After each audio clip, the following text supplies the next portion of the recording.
welcome to the Flat Earth Debate Uncut and After Show. I'm your host Nathan Oakley, and if you are new to this channel, or you've not done so already, then be sure to subscribe, hit the bell notification icon and join button if you'd like to become a Nathan Oakley 1980 channel member and keep up to date with the Flat Earth Debate. If you'd like to support the channel, there is a super chat that runs alongside each of these shows while they premiere, and there's also a Ko-Fi, Patreon, crypto and thanks button in the info box below the video.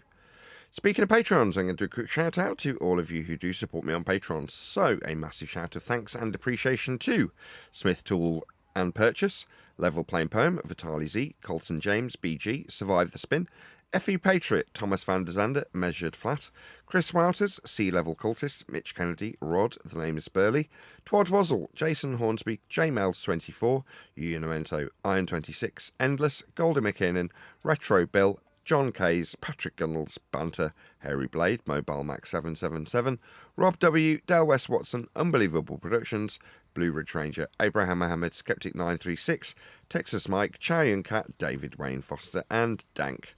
So another massive thank you to all of you for supporting me on Patreon. Now I will hand across to whoever is in Discord and Google so you can enjoy their dulcet tones while I set up for today's live show. What's going on here? You're okay. Yeah, it's the morning show. Once we get this is the pre-show. It's a little slow right now. Not too many people in here, but yeah. How's your day going? Are you new? I was in here like 5 years ago, and I've come back. Okay, yeah. What you been up to for 5 years? Tell us your story. I've been listening to all the arguments. I know. I guess the sextant always comes up. But I did hear a new argument today, which is it's been a while. So last time I came in, I was I actually had a presentation I gave to showed Nathan. It was just like, how we see too far. And so about like halfway through my presentation, Nathan said that like seeing too far is just an observation. It's not a measurement. So, and I totally agree with him for sure. Like that's what it is. It's an observation. It's not a measurement. I can't use that as like a scientific fact or anything.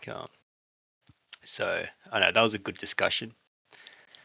But still, like in my personal opinion, is like we see too far. That is like pretty strong evidence to me that it's flat. Right. So even though I can't use that as evidence, yeah, it's like that personal opinion. Yeah. Are you real familiar with the Black Swan? Wax on. Yeah, the Black Swan argument. Argument, I guess. Presentation. Yeah, it's that's gone. When was that? That was like 6-7 years ago, wasn't it? Yeah, it's still right along the same lines. You see too far. Yeah, like every horizon should be no more than 1.22 of the observer height. Blah blah blah. I've heard all that. And yeah, definitely that. See what happens, because then the globe has come back with refraction, and refraction that variable just can't be manipulated to. If they're saying the cause is refraction, then you have to manipulate it, and good luck on trying to isolate the atmosphere, which the globers don't really understand that. Like, they think they can just get the humidity and temperature and just work it out or something, which is, I don't know, am I kind of right on that? Or Well, they Now, manipulate it. Go ahead. what do you say when they say refraction? You won the argument when they say refraction. Well, you got to be careful. Well, I mean, yeah. Explain what QE said Saturday on refraction. When they say refraction, then it's not geometric anymore. So the argument's over. Remember, they're claiming their horizon is geometric, physical, tangible location.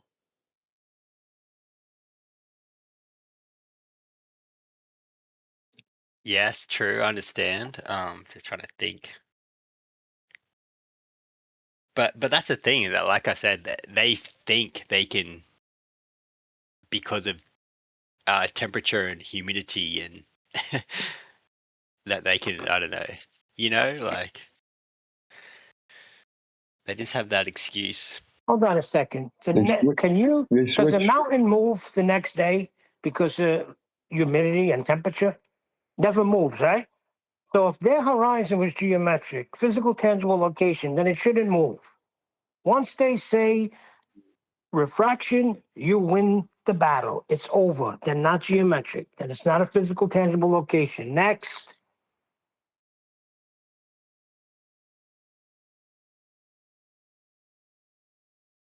But don't they just say that now? That like, it is a globe with refraction and things move all the time, and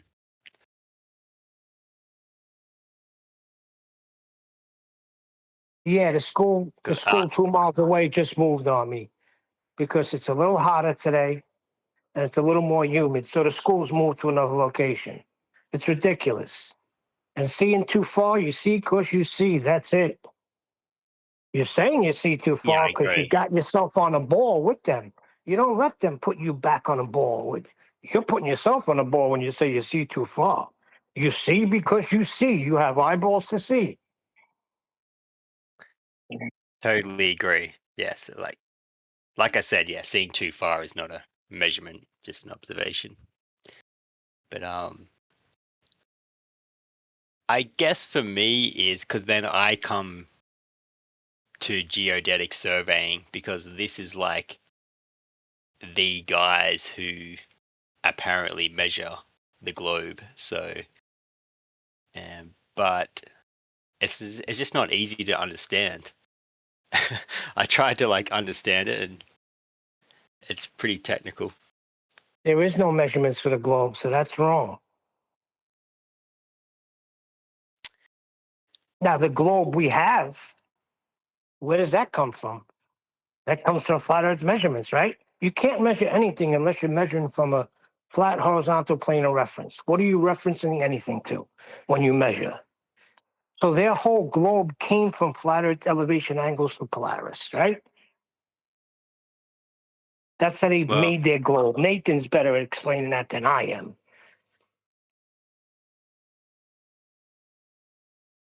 from Polaris, yeah, I'm not too familiar. I know where you're coming from, but yeah, I don't know the technical argument on that. Yeah, all What I'm I'm trying saying to is like, say is every measurement that they make, they're measuring off a flat plane. Everything. Alberuni, whoever the other guy was, that did the sticks and shadows, Eratosthenes, right? Everything. Look at it right from the beginning. What are they measuring?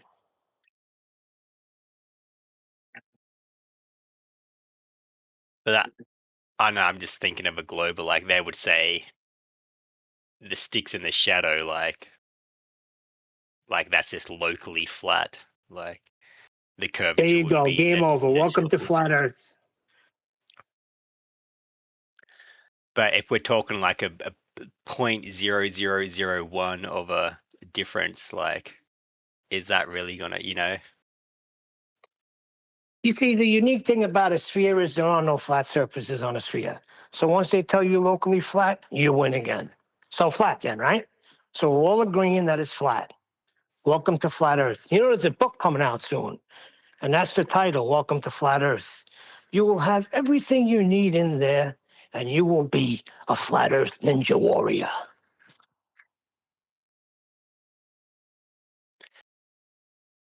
I guess I just want to know how the geodetic surveyors come to this. You know, what's their methodology for them to come to that decision, you know? Give us any example from them and it'll be measuring a flat Earth. Yeah, I thought I was clear on that. Well, that's the arguments I've heard is, yeah, they take their measurements and then they run it through some formulas to get a curvature or something. I don't know. What are the That's measurements? kind of what I got up to. Exactly. Good question. I don't know. I don't know what they're done, what location, what they're looking through, how they're doing it. I just, yeah. Okay, I'll have a look. When you do, you'll find out that all they do is measure a flat Earth.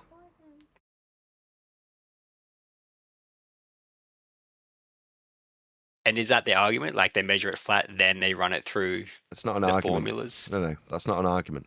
The argument stopped about the time that you disappeared. So, what's the argument? If we measure Earth flat, then that's a measurement of Earth and it's flat. Now, if you say, well, yeah, we measure Earth flat for elevation angles, like with sticks and shadows, but that's only because it's so big that we measure it flat. Well, we're just measuring it flat. Now, if you can give me an example when we don't measure it flat, then I'll be interested. But in terms of what we do measure with respect to Earth, it's always measured flat. Now, the apologetics, oh, that's because it's so big. Okay, I don't care. We're measuring it flat.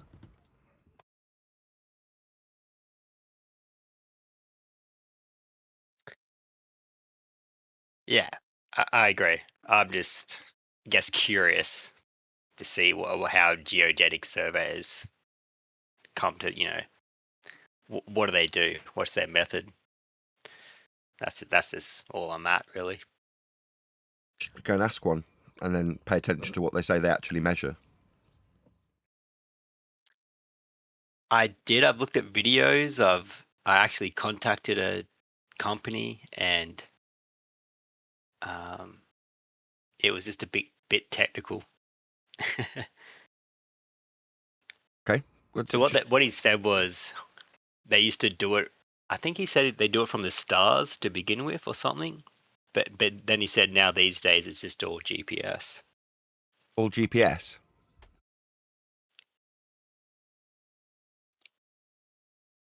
You say it's all GPS these days? Okay, well, so when they're measuring with the stars, they're measuring it flat, they're measuring elevation angles to them. Same with Eratosthenes and his sticks and shadows. Those are elevation angles to the stars also, or the sun in that case. So that's a flat Earth measurement. What else do they do? Measure with GPS? Well, that's not measurement. If you're referencing GPS, then you're referencing the Cartesian grid that's flat for GPS. GPS is a flat system. Were you unaware?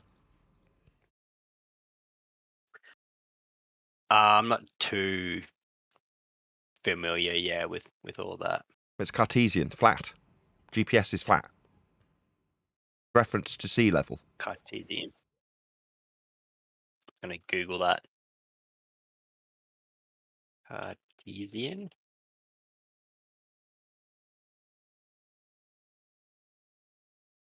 I've heard it a bunch of times. I've never really looked into it. But what else did they tell you they measured? Other than elevation angles to stars, which is a flat Earth measurement.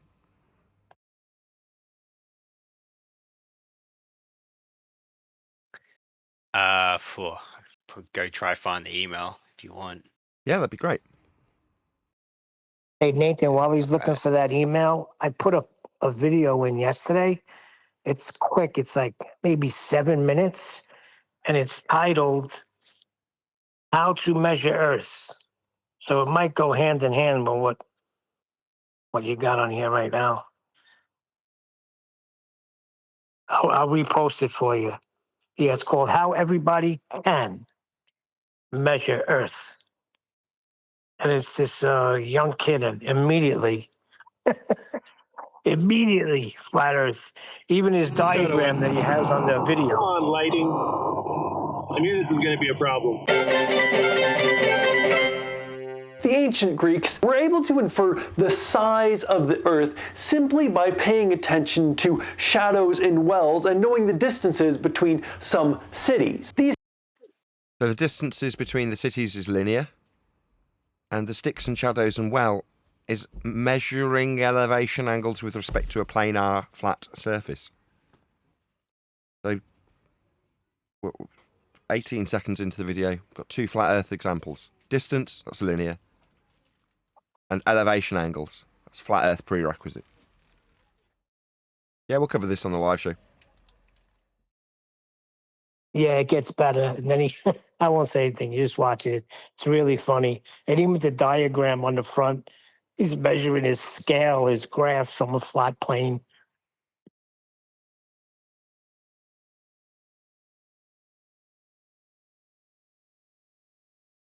I think refracted's right, though. It's so simple that people can't comprehend it. They think there has to be more.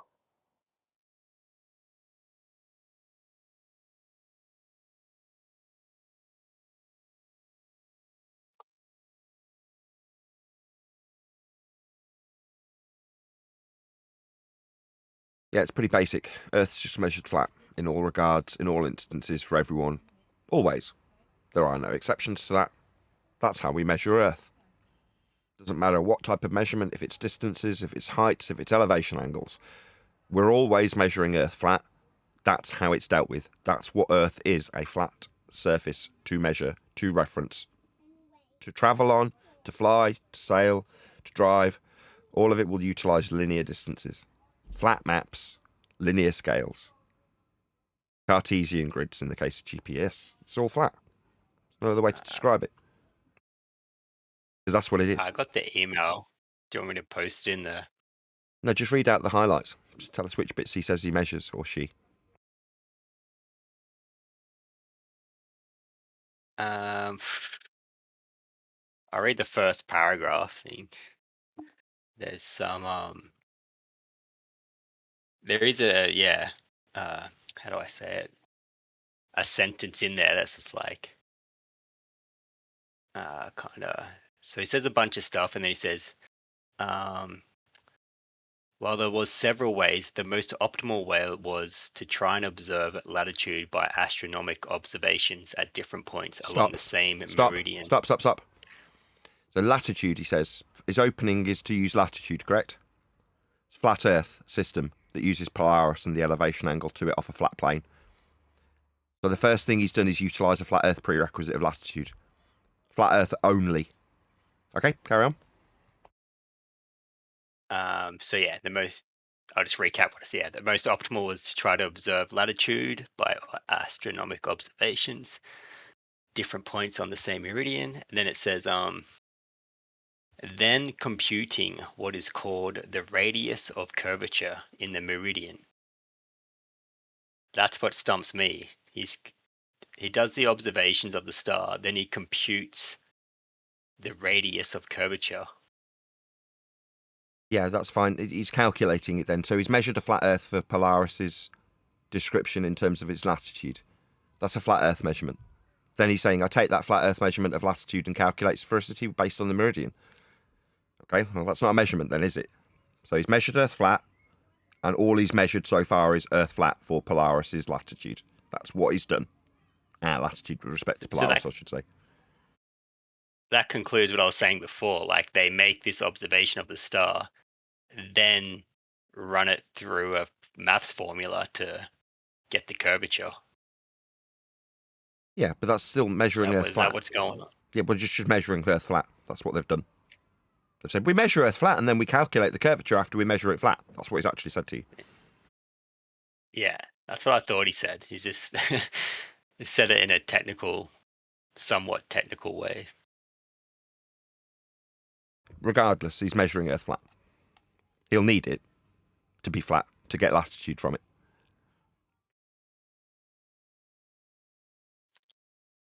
So that's it. So your geodetic surveyor utilises a flat surface. He has to. He's got no choice, Nathan.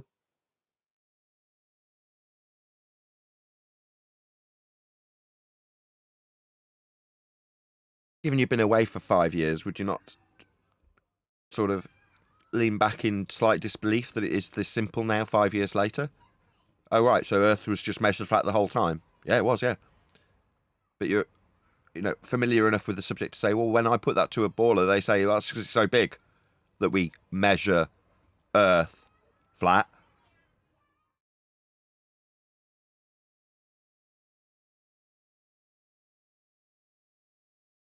You appreciate that's the end of the discussion, right? There's no more debate once you establish that's how Earth's measured in every regard always. And when someone says, oh, it's a ball because I calculate it as such after I measure it flat, then that's still a flat Earth measurement and still a flat Earth proof, regardless of the belief that they impose on that flat Earth measurement they've just taken and told you about for their ball belief that they're going to compute afterwards. So I just want to check that you appreciate that. That you appreciate Earth's measured flat. Yeah. That's not an argument. That's just a position to describe how Earth's measured. Yeah, that pretty sums it up, I guess. So there's no debate. There is no debate. There's no seeing too far. So the opener you gave us was we see too far. Too far implies that there's a distance we should be able to see towards. There's a limit. That's the geometric physical limitation of an Earth curve edge you said was refracted. Well, that limitation dictates how far we... No, it doesn't. There's nothing that's limiting our view, especially not Earth curve maths. But that's a way of imposing you to believe that there should be a limit to your view. And when we see beyond it, oh, well, that's too far. Now, you just looked at something.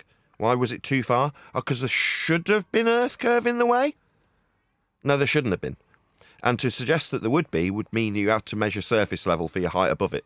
For the Earth curve maths, to calculate or compute Earth curve at 1.22 times the square root of the observer's height in feet, you need to measure your observer's height in feet off surface level. But also, is seeing too far, that's not a flat Earth. We can't say that's a flat Earth measurement. What's the limit? It's not, if you say too far, what's limiting it for it to be too far? What's that limit? Yes, your vision and atmosphere. And No, atmosphere, sphere-shaped air. Atmosphere, sphere-shaped air is an oxymoron. It doesn't limit your vision. But no, to suggest that we're seeing too far isn't to suggest that my eyeballs have a limit. No. That's not what our opponents are utilising that terminology to do. They're suggesting that the limit is based on Earth curve being in the way, and if it's not that we're just looking at something in the distance, it's that we're seeing too far. We should be seeing Earth curve is the inference. We should see to this limit. And when we don't, it's too far. There should be an Earth curve. No, there shouldn't be an Earth curve in the way. It's not too far. There is no limit dictated by Earth curve geometry.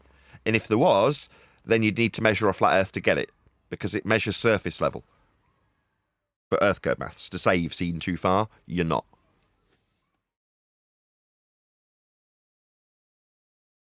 all right, I guess I'm just that like seeing too far. That's just not a measurement. Full stop. Yeah, it is. No. That's another flat Earth measurement. Too far would be a distance. That's linear, flat.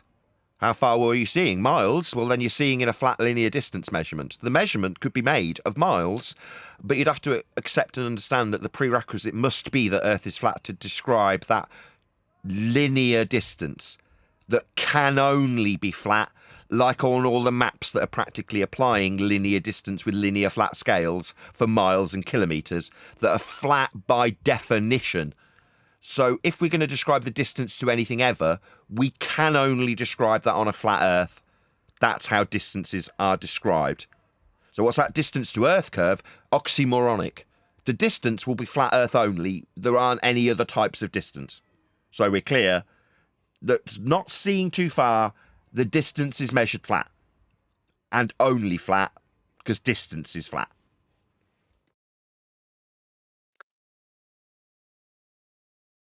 Yeah, I agree with you for sure.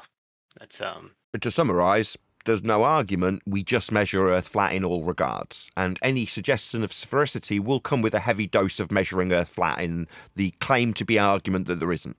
For instance, we see too far based on me measuring my height off surface level and running it through a calculation that takes that flat Earth measurement of my height off surface level and suggests that there's a geometric horizon below surface level in orthographic view at 1.22 times the square root of my observer's measured height off a flat Earth. Therefore, because the distance to the geometric horizon at 1.22 times the square root of my measured height off flat Earth isn't where my limit to my view is, we're seeing, quote, too far. Because when I measure off a flat Earth, it infers there's a distance to a horizon below surface level that are just measured off a flat Earth. Therefore, it's curving, and there should be a frigging limit. No. Hope that's clear.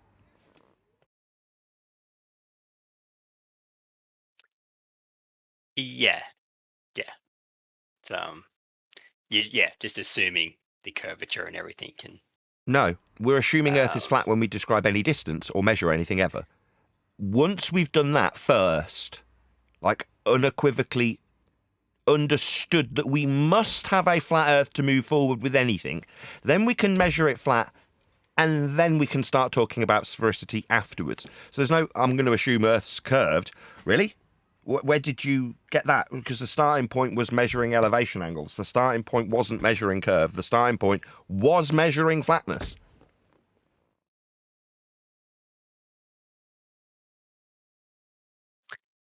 Yeah, true. I guess, that's it. That the starting point for him anyway, the geodetic was, Was flat. stars. For him also. He started with Polaris, didn't he? Flat. I'm not sure. He just said astronomical observations. I'm Yeah, not that will not be sure that what there'll be star. elevation angle measurements of the stars. That's what they are. That's what Polaris's measurement is. It's called latitude. He did say latitude, didn't he? Yes. Yeah, so that's a flat Earth measurement. Yep. Absolutely, without question. It's an elevation angle. Saying it's an astronomical something or other. No, it's just an angle measurement to Polaris. It's called latitude. He does definitely measure Earth flat first.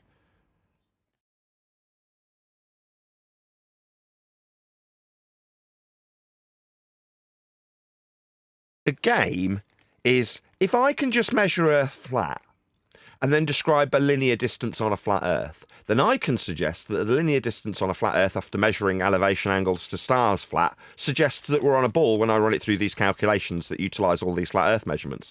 And after I've measured Earth flat, ignored the fact that I've measured it flat, inferred my sphericity, I can tell you that it won't work on a flat Earth. That's the game.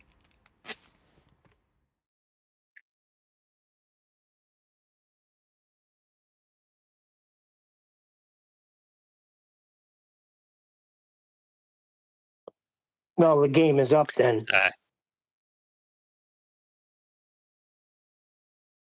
So I'm just reading through my discussion with him, see if he has any more talking points. Find anywhere where it says measure, and there'll be a flat Earth prerequisite attached to that measurement.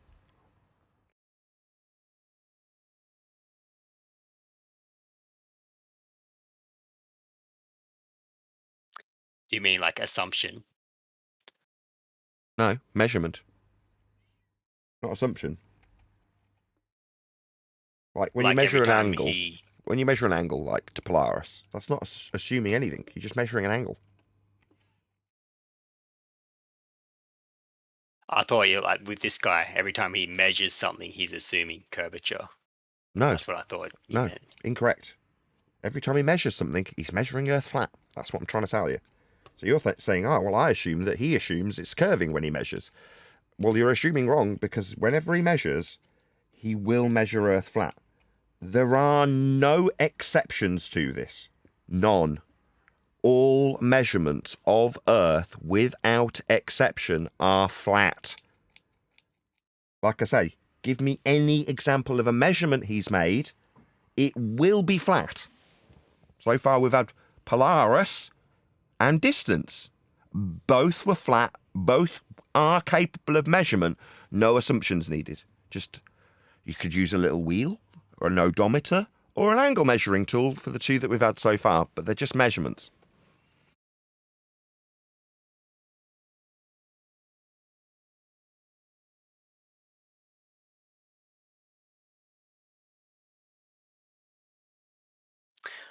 I guess I just had that question too. If a star is like, let's say 60 degrees, like hypothetically, if it's 60 degrees above a flat Earth horizon and it's 60 degrees above a globe Earth horizon, No. wouldn't it just work out the same? No. 60 degrees is a measurement of the surface for one line of the angle and the line up to the star for the other line of the angle. That's flat Earth only measurement. So when you say 60 degrees, that's a flat Earth measurement of an angle, two straight lines. When you say 60 degrees on a curve, where'd you get the baseline for the second part of the angle? If one line goes up straight to the star, where's the second line? Does it go to the horizon? I guess, yes. I've heard the arguments. It's an imaginary line from the sextant straight to the line. horizon. It's not an imaginary line. We look at the horizon with it. That just establishes a horizontal baseline for the angle. If it isn't, let's say you say, oh, well, no, we're not measuring and looking at the horizon to establish a horizontal baseline for this angle. Then you're not measuring an angle. Okay? It's either a flat Earth for this angle they need, not me. I'm not doing this. They are. To say they're on a ball. Well, then they need to measure Earth flat. Not me. And if they say, oh, it's just a little bit of what flat Earth that you need to measure, yeah, we know. All of the measurements will be of a flat Earth. This is not any different to any other measurement. But just a little bit of 60 degrees off a flat plane. I guess I'm just hearing their arguments where it's just a straight line. Where do they get From that the on a ball? sextants to the Yeah. horizon. Where do they get that? So, like I just said, so their argument is, if I just use a little bit of flat Earth and you just accept me pissing in your face with your measurement that could only be done on a flat Earth, if I just use your flat Earth measurement, then it's all cushy. So long as I get that 60 degrees from somewhere, yeah, flat Earth is where they get it from. There's no ifs, buts, or maybes. I guess their argument is... if I can just use a little bit of flat Earth measuring, I can say Earth's a ball. That's their argument. Well, their argument is the flat baseline from the sextant, not the actual Earth itself. Oh, so we're not measuring for the GP position to navigate the friggin' Earth. It's not Polaris measurement for measuring Earth for geodesic surveying of the Earth. When we measure a flat Earth, it's not Earth anymore. Even though it's the first measurement and only measurement that we're taking in this instance, that measurement's not of Earth, but everything afterwards will prove Earth spherical, except the measurement which isn't of Earth. Correct?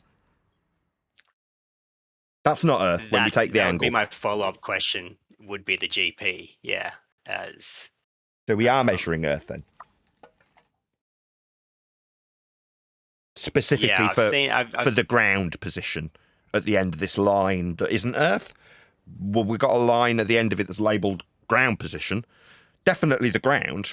Definitely in a straight line. Definitely meeting that line that we've measured an angle on a flat surface with. It's called the ground position. But what's that? They say it's not the ground anymore when we measure Earth flat. Yeah, shocking, isn't it? They need to measure the ground flat.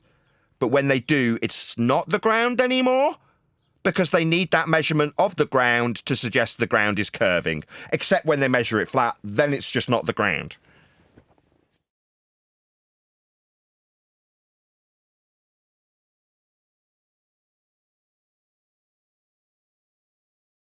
How are you? I'm good. How are you? Good morning. Good morning. So we've been joined in Discord by somebody who's disappeared from the subject of flat Earth for 5 years and has come back and is now asking us about some of the flat Earth prerequisites that must be measured by our opponents when they suggest that they calculate the world into a spherical shape after measuring things like elevation angle measurements, linear distances, flat Earth for heights off it. There are all sorts of different descriptions of a flat Earth that must be measured in examples that are suggested to prove balls. But we, in reality, only ever measure a flat Earth. So that was the discussion in the pre-show. Check it out if you remember. Any evidence of the distance to the sun?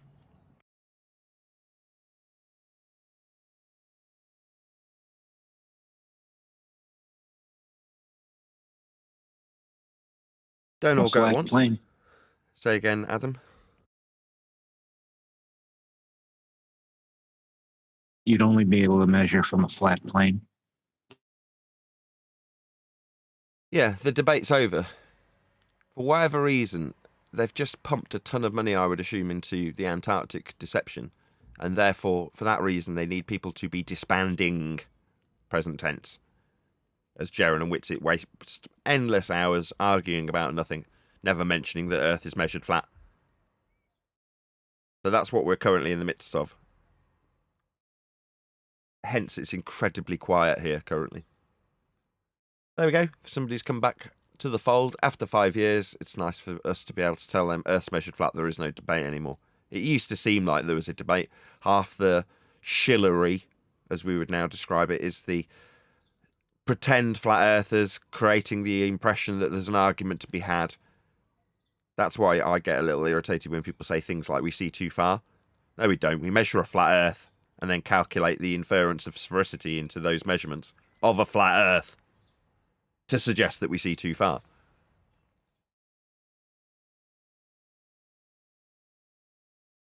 Any scientific evidence of gravity? Negative.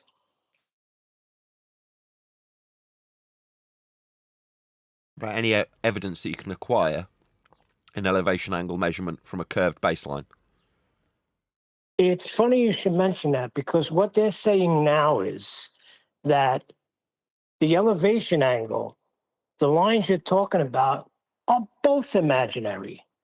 Like, they always try to take it away from the ground. Yes, we're imagining a line, but it's where the observer is standing on. That's the flat plane of reference. So yeah, but they're trying to make it like they're both imaginary lines. I mean, they can do what they like. If they want to suggest that they're getting sphericity from it, it's like you can't say, well, I'm going to make these imaginary measurements that don't reference Earth. There's nothing to do with Earth. And then with those imaginary measurements that don't reference Earth, that isn't flat for the straight lines and heights above a surface level, we'll just ignore all of that. Then, and only then, after we've got those flat Earth measurements that we say aren't from a flat Earth, then we do the sphere bit. And then it is definitely sphere-shaped, the ground, definitely.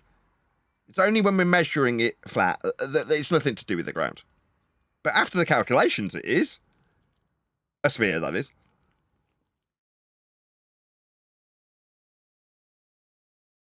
Yeah, it could never be the ground if it's flat. But if the ground is a ball, then it's fine. Then yes, the measurements were taken are of the ground. Well, you wouldn't be able to take the measurements if your ground was a freaking sphere. Yeah, you don't get elevation angle measurements from a curved baseline.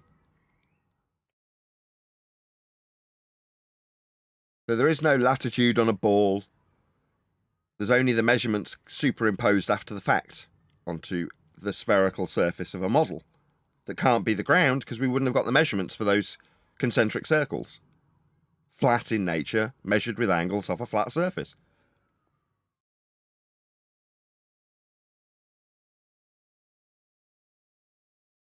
Any evidence of Earth curve?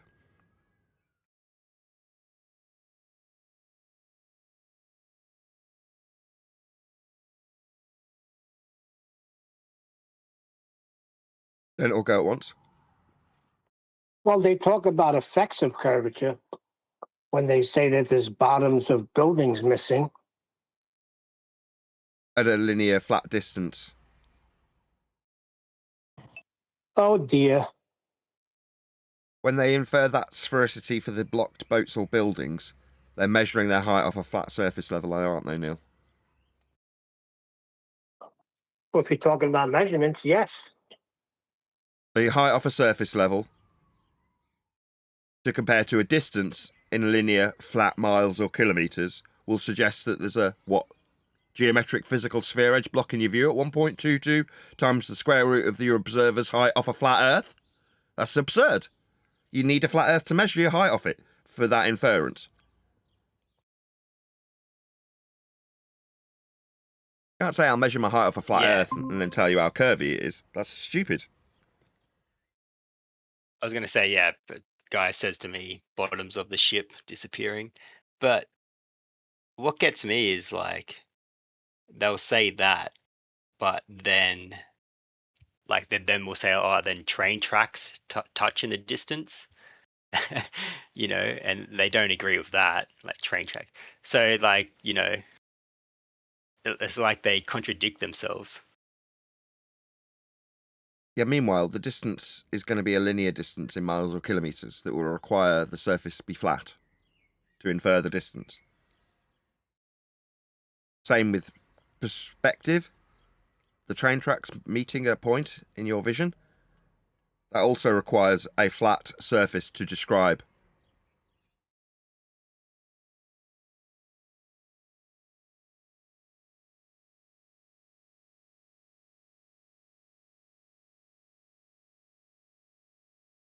Yeah, I just thought it was funny. Just they look at the ship's bottoming out and then make a conclusion based on that logic. Yeah, I see train tracks touching, and you know, like, it's Divergent Droid put something good in chat. Linear is defined as arranged in or extending along a straight line. There you go. Yeah, like miles or kilometers. Correct. Or all the things that we measure with respect to Earth's surface. Yeah, we deal with Earth as a plane. No, Nathan, everybody deals with Earth as a plane, not just we. Earth is dealt with as a plane by everyone, always, without exception. Even if you're going to deal with Earth, measure it, and then suggest that you've got some sphericity to infer after the fact, you'll still be measuring Earth flat in order to infer that sphericity based on your flat Earth height off it, for instance.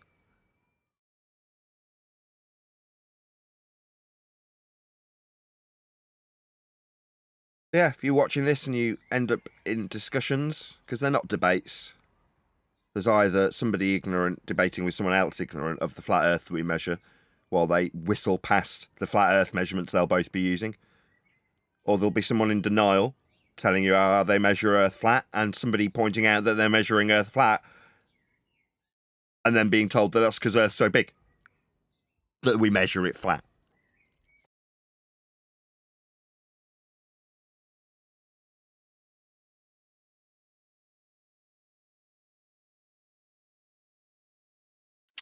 well, there's a new argument. Oh, sorry. Oh, go ahead. Me and my friend were discussing it today about. Now I know you we don't subscribe to any maps or like AE map or whatever, but we're just talking about how on the globe, the north to the equator, Stop. the distance from Stop. the north. Stop. There is no north on a globe. North is a flat Earth direction. Point north. Are you pointing up or out? That's a good question. We're just comparing. I guess. No, you're How not. do I What say you're it? doing is you're giving a flat Earth directionality and then saying on a globe afterwards, which makes no sense. I know you're telling me what your debating partner on a ball thought he was doing when he said, when we go south on a ball, you don't. It's the end of this discussion. You want to use south? Earth must be flat. It's a flat direction. Carry on. Well, is there any point continuing it? Like, you Not shut it really. down? I mean, once you say south, that's kind of the end of it, because you're going to get on your knees and acknowledge how flat Earth must be to say that word. North, south, east, they're all flat Earth directions. Put a compass on a map and tell me south is down. And I'll look at you like you're a wanker and say, no, it isn't. You're a stupid wanker. What's that, south on a ball? Wanker. No, it isn't. Go and look at a compass. You stupid retard. That's what I'd say to them. So when they start their discussion with south on a ball, yeah, I'm just going to look at them like they're a stupid, retarded, globe-believing spastic. Yes, it is the end of the discussion when they use a flat Earth prerequisite for directionality. Then you tell them, get on your knees and acknowledge how flat Earth must be for that south or north. And if they don't, you say, well, we're not going to go any further because there is no directionality on your stupid ball. There's only flat Earth directionality that you've just given. Well, there was a time that they could get away with that, Nathan. Not anymore.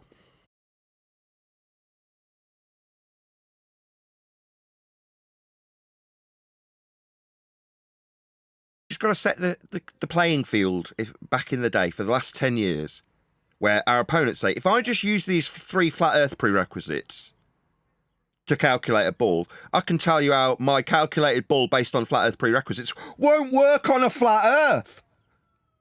That was the game. Or conspiracy cats, but I'll give you a flat Earth. What, Yeah, when because you had to, buddy. Yeah, when detailing perspective. Yeah, he shortly after left the arena and gave his channel to someone else who ended up screaming my name into the alleged Antarctic snow when I asked him about the measurements that he'd taken for the 100th time. Now, our opponents on the ball suggest that they've told us hundreds of times. What, that you measure a flat Earth? I've actually got documented the 100 times I told McToon that, like on screen now, the elevation angle with respect to the north that's flat in this diagram for the sun would require Earth be measured as a horizontal plane of reference for the angle that they measured in a place claimed to be Antarctica. I don't know, probably lies, probably wasn't, but who cares? If it is Antarctica, probably not, probably bullshit, probably CGI, probably them in a studio, for all I care. They're measuring a flat Earth in a studio, though. What's that? They definitely were in Antarctica measuring flat Earth elevation angles to the sun. How interesting. Couldn't care less. They're measuring Earth flat in a studio or allegedly on the Antarctic Peninsula. Regardless of which one, they're still measuring Earth flat. So who cares?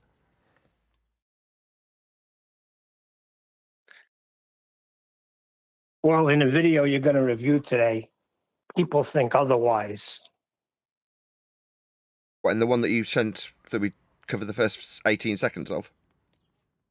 Yeah, the first 18 seconds when he was using a flat Earth, yes. Very far apart, and you would have had a lot of difficulty traveling between them. Certainly it wouldn't have happened in just a couple of days. But today, many of us live where the roads are good and traveling hundreds of miles. Miles? What, like a linear flat Earth distance prerequisite for the maps that have got scales that are only capable of description with respect to a flat surface? Those sorts of miles, son. Yeah, you're going to need a flat Earth for that. So I suggest you get on your knees and acknowledge just how flat Earth must be for these miles that you're utilising. It isn't difficult to imagine at all, and... Okay, so you will understand in your imagineering that Earth is measured, not imagined, flat with miles. You understand that, son, right? I'm going to take notes. We'll get a list together for this kid.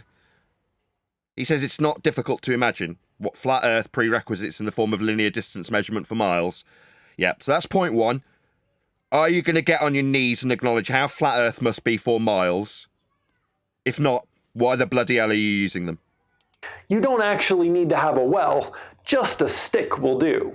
Because of this, I set out to measure the size of the Earth for myself. First, I need to find a way to measure the distance between two cities. Sorry, the distance measurement is a linear distance. I just covered this. So immediately you're into utilising flat Earth prerequisites for this example. Not okay. We are on the highway now, heading south, but I'm going to go ahead and... Heading where? South? That's a flat directionality that you've just described. Have you never looked at a compass? So you're going to travel in a flat Earth direction in a flat Earth measured distance. Linear in nature. That's two. So point number two. If you're going to travel south, unless you're a retard who has never seen a compass, you understand and appreciate that south isn't down towards the bottom of a ball. It's out towards the horizon like on a compass. So point two, flat Earth prerequisite in the form of south. Set my trip monitor on the odometer here so I can have a good 0 point for how far we're going. So you're measuring Earth flat, sir, with your odometer. At the beginning of the show, I was asked how we'd be measuring Earth, and you're measuring Earth in linear miles on your odometer there, son. Yeah. So, yeah, you're going to be on your knees acknowledging how flat Earth is before we do anything. Now, at this point, I'm just stating facts. I'm not annoyed, I'm not angry. But if you take these facts that currently I'm quite calm about and start suggesting that we're on a fucking ball with them, then you're going to hear about it, you stupid specky twat.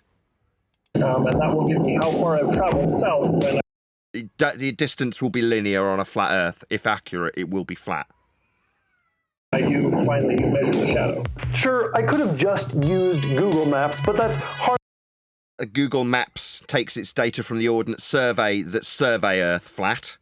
With respect to sea level, they get all the elevations and altitudes for profiles of the ground with respect to a planar surface. So if you're using Google Earth with respect to Ordnance Survey, then you are also using a flat Cartesian grid. Earth is flat for Google. Hardly making the measurement myself. The destination here is Pueblo, Colorado, which is about 100 miles or 161 kilometers due south of my home in Denver. I also need to have something to... Just to summarise once more, due south, flat. Miles or kilometres, flat, linear. So we've proven a flat Earth on multiple occasions thus far, before we've done a damn thing. Cast a shadow with. In this instance, I just got a couple of stakes from the hardware store and stuck them together with a little hinge there. So the idea is that as the sun shines down, I can line this up with the shadow that it's making. So this would be an elevation angle measurement then. So you're making an elevation angle measurement with a shadow. So let's define that elevation angle measurement that you're about to make. The altitude angle, sometimes referred to as solar elevation angle, describes how high the sun appears in the sky. The angle is measured between an imaginary line between the observer and the sun and the horizontal plane the observer is standing on. So that's 3. Yep. This kid's measuring a flat Earth. And I need a protractor and a piece of string. Then all I would do is measure the angle from the top of the stick to... Now, you're not measuring the angle, you're measuring the elevation angle of the sun. It's a specific type of angle that I just defined. The tip of the shadow. It's also important I made this measurement near solar noon. In my case, that meant 11 o'clock. Yeah, you notice how these two lines aren't bent. It's a prerequisite for it to be an accurate angle measurement that the surface is a flat surface, for it to be a straight line for an angle. This is an elevation angle. It requires a horizontal plane, the observer to be standing on. He's denoting it with this stick along the ground. A flat Earth, prerequisite and measurement. Because in Colorado, we're on daylight savings time. Then I aligned the bottom stake with the shadow cast by the vertical stake and confirmed with a compass that it was the horizontal stick on the ground. Yeah, you're measuring Earth flat. Pointing north. Pointing north, that would be a flat Earth direction. Notice how north on his compass isn't pointing downwards. If it wasn't, it would mean that I had missed solar noon. Then I simply stretched a string from the tip of the upright stake to the end of the cast shadow, and... Well done, you measured Earth flat. It's called an elevation angle, I just defined it. Measured the angle with a protractor. Yeah, with respect to the surface of Earth. Yeah. The angle of elevation is the angle between the horizontal line and the line of sight which is above the horizontal line. It is formed when an observer looks upwards. Suppose you are standing at the terrace of a building and looking upwards at the sky or at the sun or moon. The angle thus formed between your height from the ground level and the line of sight is called the angle of elevation. Nathan, Yes. is he using a protractor? Did I hear him say that? Yes. Oh, boy. Okay. 58 and a half. And then you have to remember to record your odometer that you set to measure your distance. So you got your flat Earth elevation angle with respect to a horizontal plane that you're standing on, and you've got your flat linear distance on your odometer. Okay, gotcha. Quite a few flat Earth measurements you've made here, son. We went a little bit over before we remembered to record the distance. It's 111. It turned out that it was actually about 108 miles, but my friend and I had been driving for a couple minutes before we remembered to record the odometer. Now, I wasn't able to measure the shadow again at my house the same day, because obviously I was in Pueblo, but I didn't get to do it the next day either because there was a blizzard and the sun wasn't out. On the day after, I did manage to make it. Now, this might have been a problem if it wasn't already close to the solstice. As you know, the angle that the Earth makes with the sun changes throughout the year. Why are you showing this diagrammatically? The angle is measured between the horizontal plane and the sun in this instance. Yet you're putting it into an orbital motion that would suggest that your measurement came from within the ball? Were you standing in hell when you just made your measurement? Because now you've got a plane of the ecliptic running through or bifurcating any ball that you would describe yourself standing on, not in. So maybe better understand your heliocentric descriptions, because you're now giving diagrammatical examples that would require you to be in a ball, not on a ball. The angle of the Earth's axis is fixed, of course. Right, angle of the axis runs through a plane. You need a plane of reference to describe axes for Earth in Copernican orbital motion with an axis. So you need a plane of reference to describe this mathematically also. Axes requires a plane. Of course, but as the Earth progresses around the Sun in its orbit... Now, orbits is a derivation of elevation angle measurements to the stars put into a mathematical motion that you are now reifying. Look up what reifying means. Reification is the fallacy. It's the fallacy of misplaced concreteness, where you take abstract descriptions of things and suggest that they're real. Like being inside a ball in Copernican orbital motion. The angle toward the Sun changes, and this... Really? Looks to me like this axis bifurcates the ball. Yeah, it would need a plane of reference to describe this, and you'd be standing inside it to give this description. Nice that you put an accurate, reifiable description on screen for me to point out that you'd be standing inside this bifurcated ball for this angle measurement that would come from within the ball. You're definitely not standing inside a mathematically reified ball after the fact, son. You were definitely standing outside on a surface that you measured flat. You weren't inside any ball. You clown. This change is also what makes the changes in the length of the day. Really? Would it just be me, or would that not be the sun that did that? This pattern can be represented by a simple sine wave. As you approach the winter solstice, the days become shorter and shorter until they stop. And the tilt stop. What the bloody hell? I just said, wouldn't this have everything to do with the sun? He's got a picture of the Earth on a little sine wave. Wanker? That's the solstice. Means standing still. Is it just me, or is he putting a kids program up as his citation? Sorry, are you really putting this kids program up? Me, I'm going through the advanced stages of explanation of Copernican motion and reification of the orbital ecliptic and the plane of reference that you'd need to bifurcate for an axis. What's this guy got? He's got a fucking dog puppet! Rocket solstice. And then you specky wanker. What the fuck was that, you stupid retard? Did you really put up a cited source of a dog puppet? Really? and they start to become longer. But take a look at the graph down here near... This is from 9 years ago. So this child is now a fully grown adult, isn't he? Yeah? He's no longer some specky little twat referencing dogs in kid shows. You're an adult now, aren't you, son? Yeah. So this is going to be that little bit more painful to hear back 9 years later. the winter solstice. If I move a little bit one way or a little bit the other way... Which direction are you travelling in there, son? You travelling north on a flat plane? Or maybe south on a flat plane? Which direction?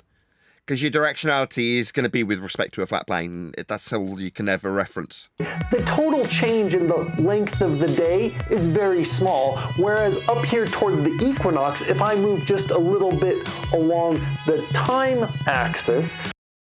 The equinox is a description that's utilising a flat plane or Copernican motion to fix Earth at a particular time. The change in the length of the day is huge, and the corresponding angle changes as well. Oh, really? What angle would that be? We're going to measure that angle, are we? Are we going to be inside the ball to suggest that it's come from a Copernican motion within an orbit on an ecliptic plane at the vernal equinox? Is that what we're doing? I'm pretty sure we weren't inside the ball measuring this angle. No, we'd have to be on a flat surface doing that. I mean, obviously you can take those measurements and reify them into a ball model where you'd be inside the ball describing that angle, moving around a flat asymptotic plane called the solar system. But, I mean, if you do that, you'd obviously have to be inside the ball to describe the angle you've just described, which would be measured on a flat surface. Yeah, not inside any ball moving around the sun. Definitely not. This affects the angle. What's that you say, Woofer? Woof, we need a flat earth for that. Woof, woof. Angle of the shadow that I would be measuring. But down here... Measuring off a flat earth, son. You're measuring elevation angles. Yeah? The horizontal plane that the observer is standing on, end quote, sustainable by design. Near the solstice, it stays relatively the same from day to day. And when we get to the summer solstice, the small change in a couple of days doesn't make a great change in the length of the day. So all you southern hemispheres near... Right, southern hemisphere, oxymoronic, son. Southern. Look at a compass, look at what south is, look at how we measure south. Hemisphere? No. We derive hemispheres from flat plane measurements of stars to create a view of the two planes, the sky plane and the ground plane, with angles through them. Then you can reify that view that you get, North Pole centric flat plane measurement also, into what is known as a celestial sphere or hemisphere, as you use that term. Now, you saying southern hemispheres, you think that's a ball that a minute ago you were driving an axis through and describing vernal equinox and the plane of reference that gives you the angle inside the ball. Me, I can summarise this stuff off the top of my head. You're a clown. You don't even realise how many times you've measured a flat Earth. Here, December 21st is still a great time for this project. So after 2 days, the sun did come out and I was able to make my final measurement. Excellent. 6. Sorry, is he inside the ball? In your diagram a minute ago, you had an axis. Now, you didn't show the plane of reference at the centre of it. I had to draw it on manually afterwards. But that's where this angle would be coming from if you're going to describe it in orbital motion. Are you inside hell? Am I missing something? Is this just me, or does it look like there's snow on the ground? This doesn't look like hell. This doesn't look like core of the Earth, to describe it on the plane, at the centre of Earth, moving around the sun. Why were you diagrammatically showing a plane that you're not standing on to make the measurement? Oh, that's because you don't make a measurement that way, do you? It comes after the fact, after you measured Earth flat a few times. Yeah. So now I take the distance traveled and... On a flat Earth, yeah, from your odometer, when you didn't do a very good job, you forgot to actually press the reset button or set the camera or whatever it is you forgot to do, spastic. This is obviously acceptable by the globe side. This inaccurate flat Earth linear distance measurement that's going to be used to suggest we're on a ball is perfectly acceptable. The inaccuracies are fine. The fact that it was done on a flat Earth, I mean, it's not really the Earth, it's not the surface. Divide it by the difference in the degrees. So the flat Earth distance that was inaccurately measured divided by the horizontal plane that you need for the angle, otherwise known as an elevation angle. So dividing a flat distance by a flat angle. That's 60 minus 58.5, which condenses to 1.5 degrees. Difference of angle off a flat surface and a linear distance between them. Yeah, well done. You've proven a flat Earth. Welcome to flat Earth. You've measured a flat Earth. Well done. This is the rate of change for how far I go. So in a linear distance on a flat Earth. That's what it is. It's capable of description with respect to the measurements of a flat Earth and the angle off a flat Earth. Wow. This is definitely a flat Earth proof. For every 108 miles I go, I have... in a linear distance. 1.5 degrees. Flat. Angle change. Flat on the surface, flat for the angle, flat for the distance. We're measuring a flat Earth. Now, for 10 years, son, 10 years, everybody on the flat side whistled past this. Nobody would have noticed that everything you just said required Earth be flat for it. Nobody would have noticed. They'd have hung on the next things that you said. Yeah? And the game was rigged. We had people planted within the flat Earth community going out of their way to make sure everyone understood that the where of the argument being picked up is about now. after we've measured Earth flat several times. This is where the argument starts. And the shills of the flat Earth community were here to tell us where the argument started. About here, after we measured Earth flat.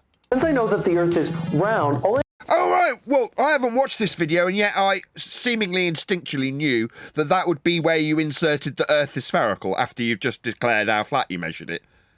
Now, like I say, the shills over the last 10 years would have told us this is where you need to start paying attention. Now he's told you that if Earth's a ball, we all understand that if Earth's a ball, right?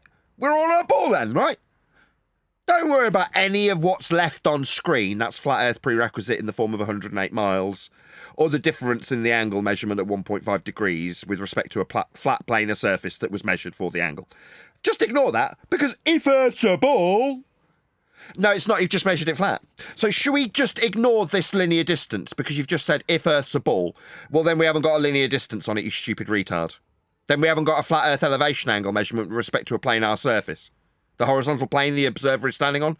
We haven't got that anymore. So if Earth's a ball, we can just take a giant steaming shit on these two numbers on screen because you don't have them anymore. So at this point, when you ask me if Earth's a ball, or invite me to beg that question with you, I say, well, no, we're going to have to take a little pause in the affair here, because you need to do something. You need to make a choice. What do we do with these measurements on screen if, quote, Earth is a ball? Do we kick those measurements of a flat Earth to the curb because Earth's a ball now? So we don't have linear miles and we don't have elevation angles then, if Earth's a ball. So, no, we won't be using these measurements to make any further examples, will we? Because Earth's a ball now. We've just assumed it. And pissed in the face of the flat Earth measurements we need, because they're on screen still. So, obviously, if Earth's a ball, we don't have these. That'll be the end of this example, because we won't be using the flat Earth measurements to suggest Earth's a ball, because we've got flat Earth measurements. We've measured Earth flat. And you don't want them, right? Because Earth's a ball. Oh, you do want them? Then you're gonna get on your specky twat knees and acknowledge that Earth is flat for them. Not ignore how flat must be so I can suggest we're on a ball with my flat Earth measurements that I won't acknowledge as flat. You don't get to do that anymore in 2025, you specky retard. You don't get to suggest that the flat Earth measurements can be utilised on a ball because they're flat. So you're caught between a rock and a hard place. Either you get on your knees and acknowledge how flat Earth must be for these numbers on screen you're going to move forward with, or you don't. That's to say you relinquish your flat Earth prerequisite measurements that you thought you were going to be moving forward to suggest you were on a ball after measuring Earth flat. I won't let you. Now, we might get to hear this. I might have to play it. But I'm going to be repeatedly pausing it and saying you won't be getting to do this in my company. You can do it in your shill echo chamber where no one's critiquing you. Me, I've got an open door. I still get critiqued. Anybody could join and stop me. You could if you were watching this. In fact, this is the most appropriate moment to do that. Go and let this guy know, even though it's a 10-year-old video almost. Nathan Oakley, 1980, sent me with a polite comment that won't get immediately eradicated by the YouTube censor bots. Where's my chat gone? I can't find it. I've only got one screen because it's so hot. I don't have to find my chat. There it is. Okay, so yeah, I'm putting a comment in the YouTube live stream chat now. So here you are in the live stream chat watching this live. Please do let the videographer YouCanScienceIt. This isn't science. I just noticed. Is that what his name is? Yeah. Wow. YouCanScience. This is maths that requires a flat Earth. Anyway, let him know. At Nathan Oakley 1980 sent me with a polite comment that doesn't immediately get removed by the YouTube algorithmic bots, or in this case, YouCanScienceIt, the videographer. So toddle along, let him know. At Nathan Oakley 1980 sent me, as I was just in the middle of ranting about, you could join. Yeah, you could come and say, no, you're wrong. I actually measure a curve angle for 1.5 degree difference. It was a curve angle off a flat baseline. You say, no, it was off a curve baseline. You could join to do that.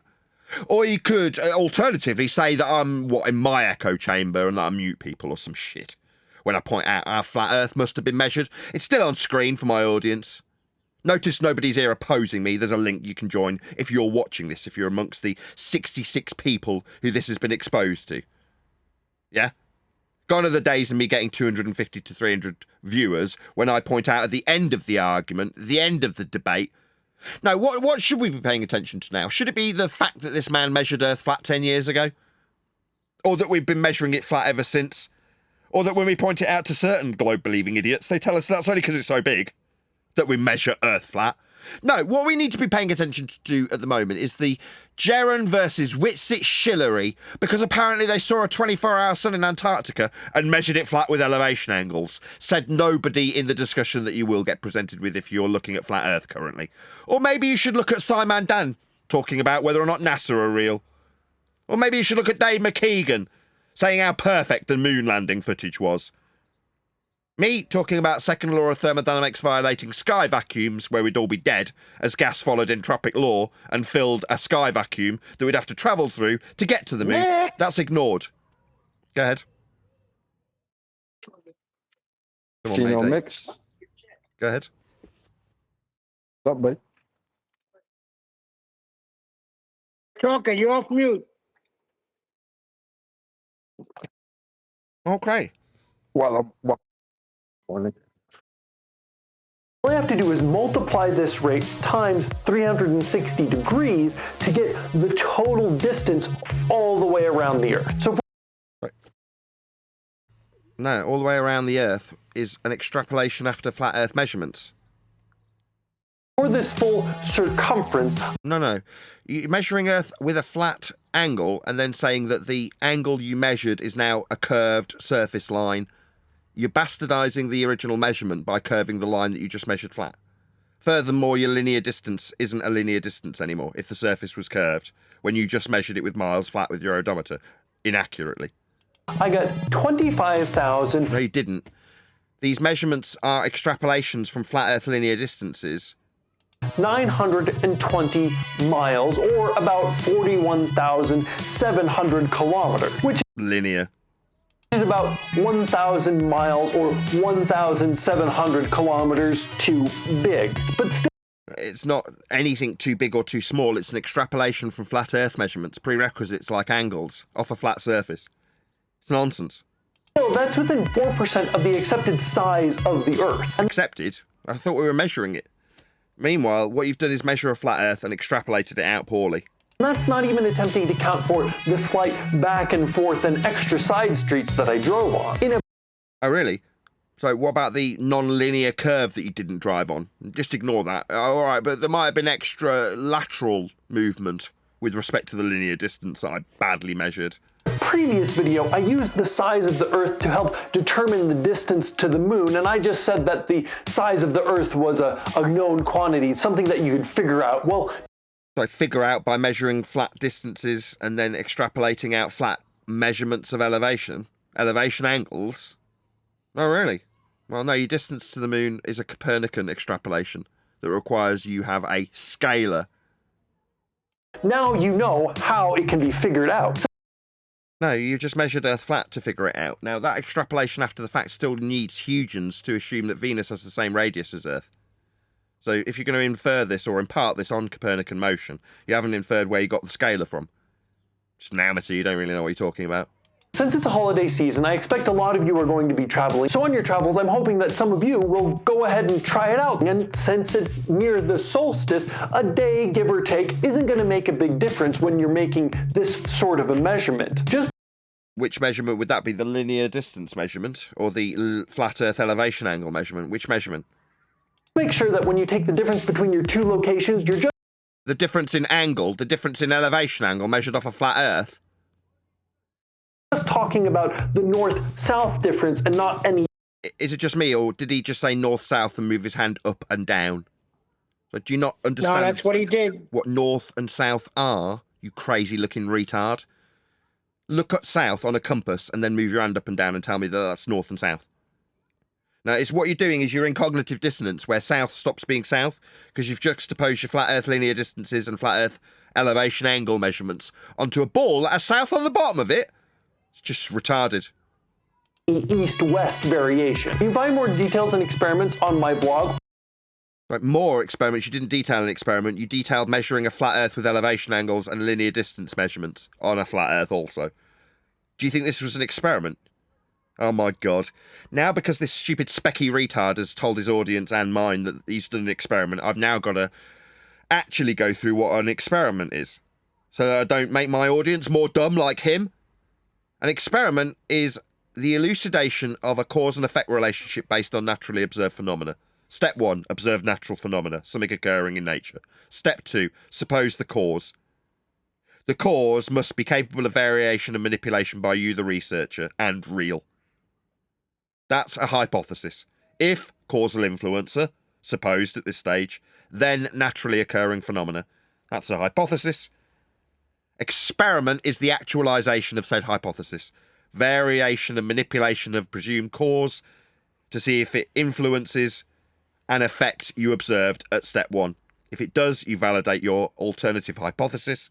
That's a successful, validated experiment. You can then form theory. That's science. That's experiment. This man's a wanker. Or you can click the subscribe button Hold for on, more Nathan. Yeah, go ahead. So you mean to tell me I'm looking at the Earth and saying, wow, Earth's so biggy, I wonder if I could measure it. That's not science? That's not a phenomenon? No, a phenomena is something happening. Oh, dear. So for you to go, I wonder why that happened, something's got to happen. Then you can go, I wonder if I can make that happen by varying X. Look at it. I varied X and nothing happened. Oh, you didn't successfully cause the effect then. So that would be a validation of a null hypothesis. If A, not B. Zero different result. I varied A, or let's stick to the same terminology. I varied X, and Y didn't happen. Yeah, well, that's successful science there. You supposed a cause, you varied your cause, and it didn't cause the effect. So you successfully validated the null. Now, obviously, you don't test to validate the null. No one wants a zero difference result. But if you get one, you've still done science. That's what science is. You either validate the null or you validate the alternative. Only one can be validated, and only one will be validated if you perform experimentation based on a valid hypothesis after observing a natural phenomena that you want to know the cause of. That's science. I'll say it again. This man's a wanker.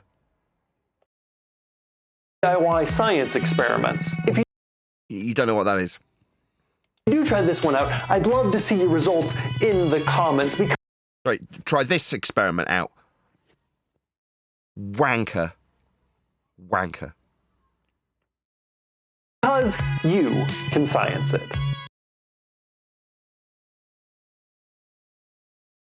So he went Wanker. from measurements to science? Wanker. Wow. Yeah, wanker. That's it. That's the end of the video. Sorry about that. I didn't know it was 9 years old. It just came across my path. I figured it would be good. No, so it's good. It's 9 years old, but that's good because it shows how nothing much has changed except what we do at the height of our censorship. This is the peak of censorship currently, what we are suffering. Why? Well, because we talk about Earth being measured flat. It's the end of the debate. The whole charade of being a debate to perceive was to hide the fact that all measurements of Earth are flat, and all instances that suggest we've got Earth measured as a sphere relied upon Earth being measured flat, like this young scallywag just did back in the day.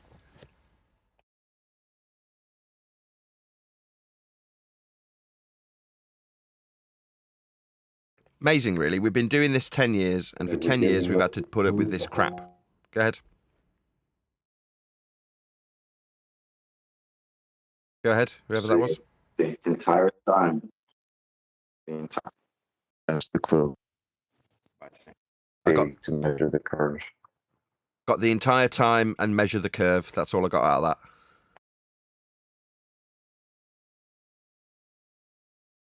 So the entire time they were giving us the clue. They were telling us themselves. it's too big to measure the curve. Yeah, I think I got it all that Can time. we see This, it? this entire time they've been telling us it's too big to measure the curve. So big, it's measured flat. And at the same time, they had boats going over the horizon. Okay. After measuring Earth flat also, so surface level and parallel eye level for a derivation of a dip angle measurement to a point in orthographic view marked with an X labelled horizon at 1.22 times the square root of the observer's measured height in feet off surface level for parallel eye level. Earth is flat in Earth curve maths.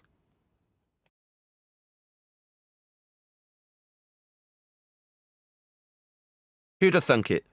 The whole time they were using flat Earth measurements. This, for my audience's benefit on screen now, is the ecliptic plane. This is describing vernal equinox, as labelled in brackets at the bottom. This is what that kid had bifurcating a globe to suggest angles could be measured from within. This is what I was trying to describe. Now, he didn't describe it in this way. He hasn't got a clue. He didn't have a clue then. He probably wouldn't have a clue now, even though he's 10 years older. But we're not inside hell. We're not measuring angles from any vernal equinox-based heliocentric plane to try and fudge the idea of angles coming from the centre of a core of an Earth that moves around the sun. It's utterly preposterous and ultimately only ever utilises one type of measurement, and that's a flat Earth measurement. In all regards, every single time. Putting it in the middle of a ball doesn't change the fact that you're still measuring a flat Earth.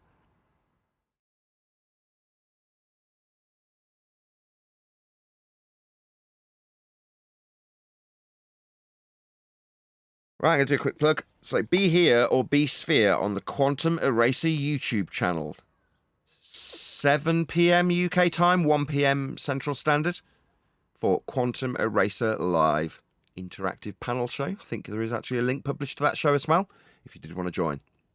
So, once again, Be Here or Be Sphere on the Quantum Eraser YouTube channel. And that is in approximately, I'm going to go 5 hours, 4 hours time? 4 hours time, if you're watching this live. But yeah, 7 p.m. UK, 1 p.m. Central Standard.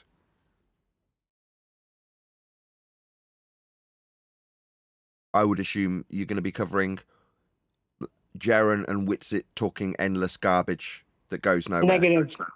Negative. That we're doing James Tor again. Who's James Tor? He's the what do you call it? The biologist,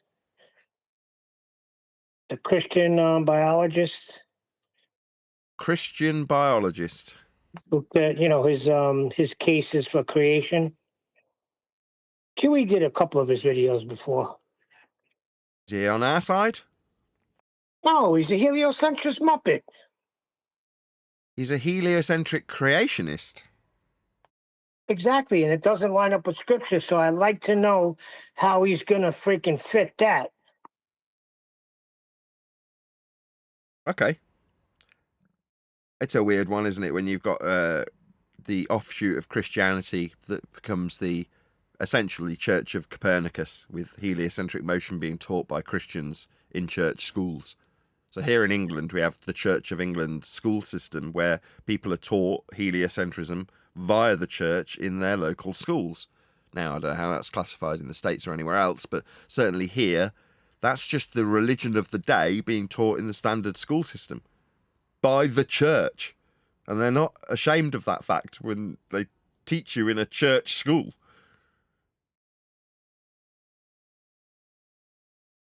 I'm sure this won't surprise you, but he doesn't have a clue what science is.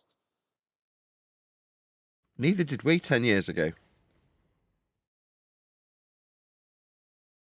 Even the people who did know what science was, didn't know what science was.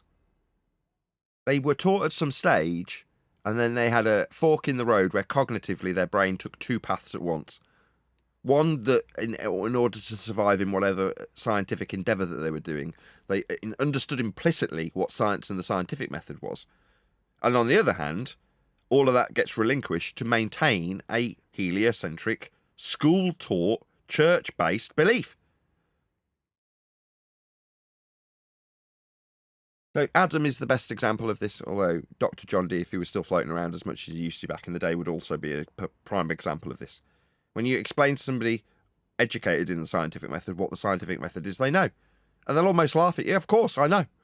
But then when you point out that the science of the day, or any explanation that's utilising words like experiment, doesn't actually have that adhered to, they can't quite frickin' believe it. And we'll start to justify the bastardisation of a scientific method that started off as empirical, still is. But the descriptions therein have changed. Science isn't science anymore for the people who use those words. Now, when that was pointed out to me, I had no preconceived notions of science. I was quite lucky in that regard. I studied performing arts. But for the guy who studied science, it's a lot more difficult of a journey. They're not a blank canvas when it comes to the information. They've got preconceived notions. And it has to be beaten into them, as Adam would testify to. Now, he's not here, otherwise he'd give his testimony in that regard. Yeah, but Nathan, that was the trick, because that's what I thought, that it was scientifically proven that, Earth was a sphere. This is back in the day. So they managed to put those two together, even though it has nothing to do with science.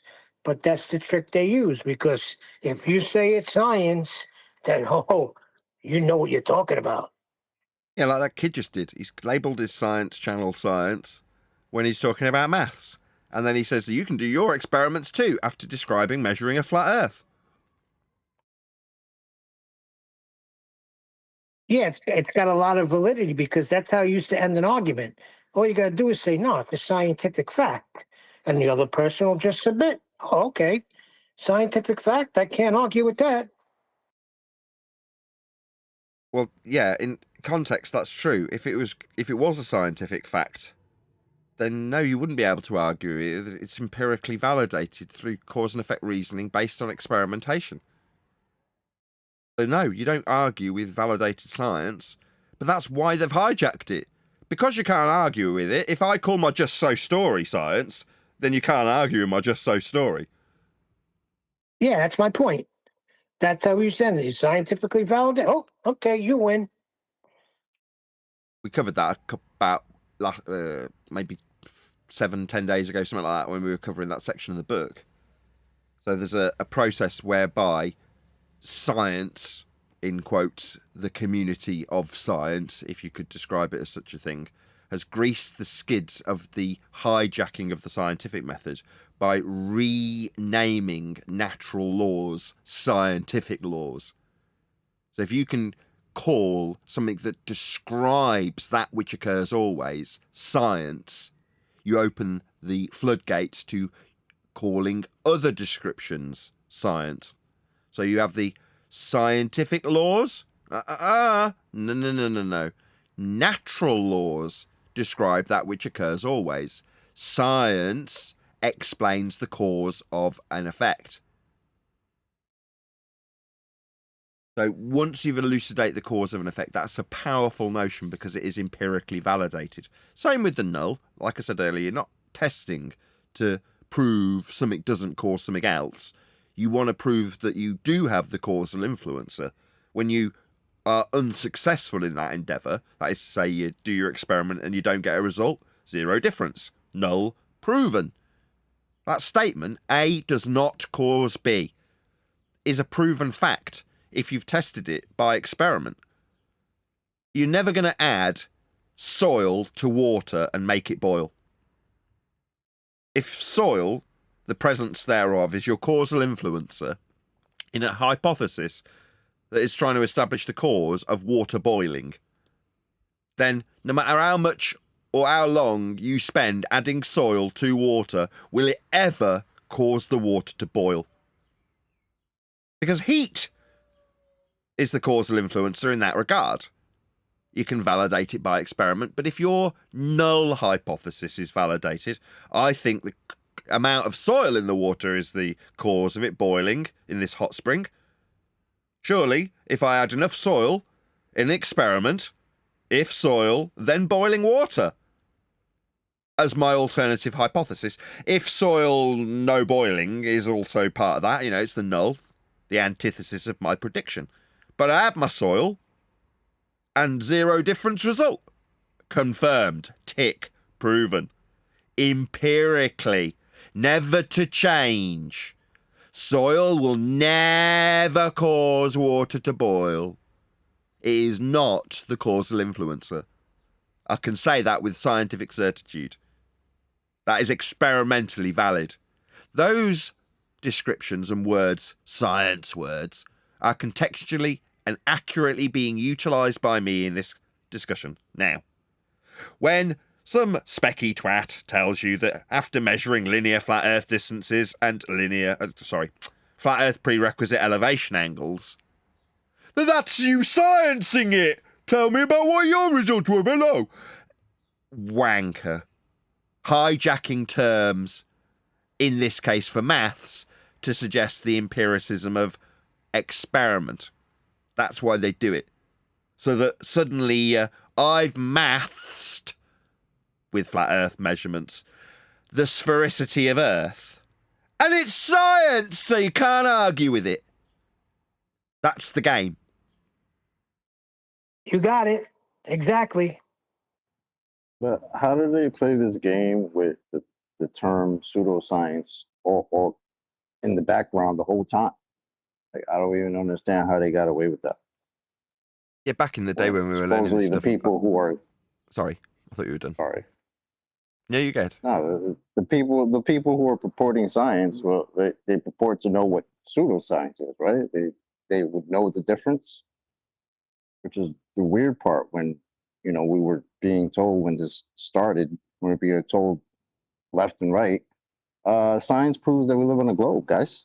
What's wrong with you guys? You guys never went to school? And all we had Nobody to say can tell was, us what pseudoscience is.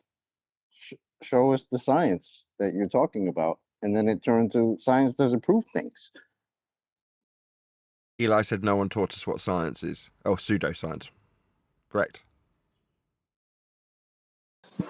No, Yeah, if but the you ask people them who were... over what pseudoscience is, they can't tell you what it is because they don't have anything to replace it with. So it's just for the audience's benefit. They've never told me what pseudoscience is. They just say pseudoscience. They've never actually defined what pseudoscience is. So pseudoscience is the claim of an application of the scientific method where one has not been adhered to. Yeah, experiment. Yeah, I mean, you can't suddenly demean the process of maths or measurements simply because of the attribution of the word science or experiment by a numpty. That doesn't invalidate the measurement. It invalidates the numpty's description of it as science. So in this case, if you take an elevation angle measurement accurately, or a linear distance measurement on an odometer, okay, that's fine. You've just measured Earth flat with an odometer, or you've just measured Earth flat with an angle. What's that? It's an experiment? No, you're a wanker. Still a measurement of a flat Earth. It's just not science. Now, when you start suggesting that measurements of black holes is science, then, yeah, pseudoscience isn't suddenly overcome by the measurements that don't exist, because there aren't any. There's just a claim that they've done science when they talk about black holes. They haven't. Ergo, the truest sense of pseudoscience. No application of the method whatsoever, and there is no valid measurement that you could call it, well, it's fine, it's still maths and true.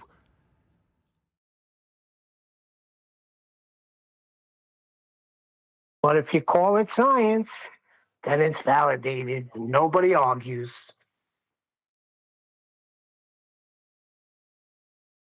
It's literally the same thing as like when they were telling us it's too big to measure the curves. It's like when they were telling us, oh, science doesn't prove things.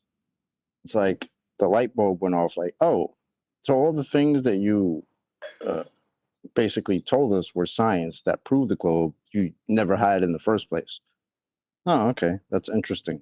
That all the science that you said every day, you wanted to tell us about how science proves this and science proves that, right? Now, all of a sudden, science doesn't prove things.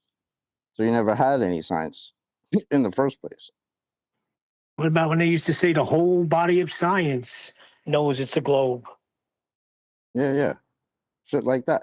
How do you go from the whole body of science proves it's a globe to, oh, science doesn't prove things. I'll tell you when you prove that the globe cannot be scientifically validated.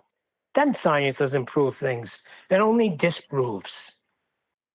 Couple of quick shout outs. Or- Shout out or to we- Crockett, who says Nathan Oakley is ace. Please share the show, like and subscribe. Thank you very much for the super chat. And also Robert Guns Realist, who says, you and your crew are #1. I'm 100% on your side. Cheers. Oh, thanks, Robert. Really appreciate it. And Crockett, really appreciate it.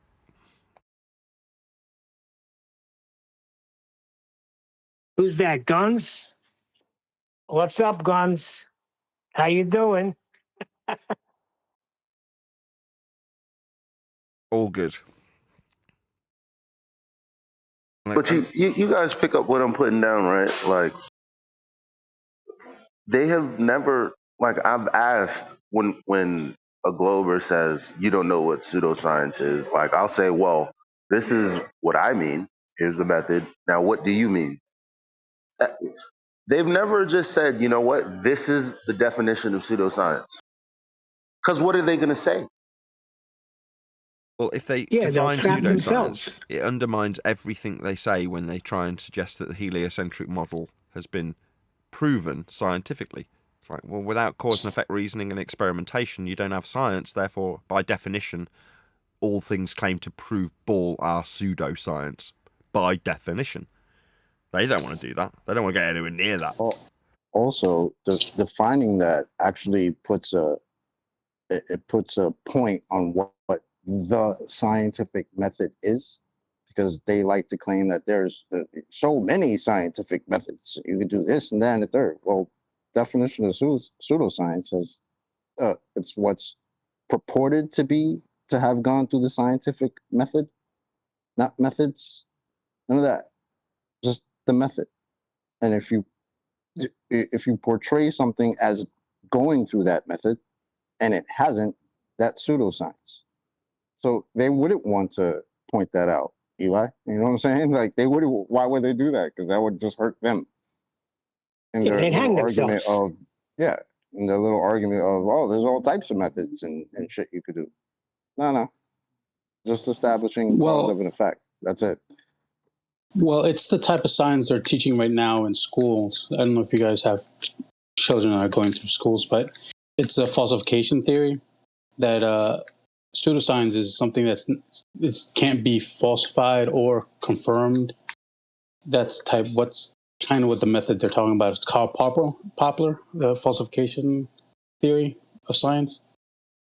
So Karl Popper used two different people two different types of quote unquote science to delineate between falsification theory. He used Albert Einstein, and then he also used that Sigmund Freud. He says that one was the type of science was able to be falsified. That's what. So if it's not able to be falsified, that's what it's considered now to be pseudoscience. No, pseudoscience is just a lack of adherence to the scientific method, regardless of what Popper says it is.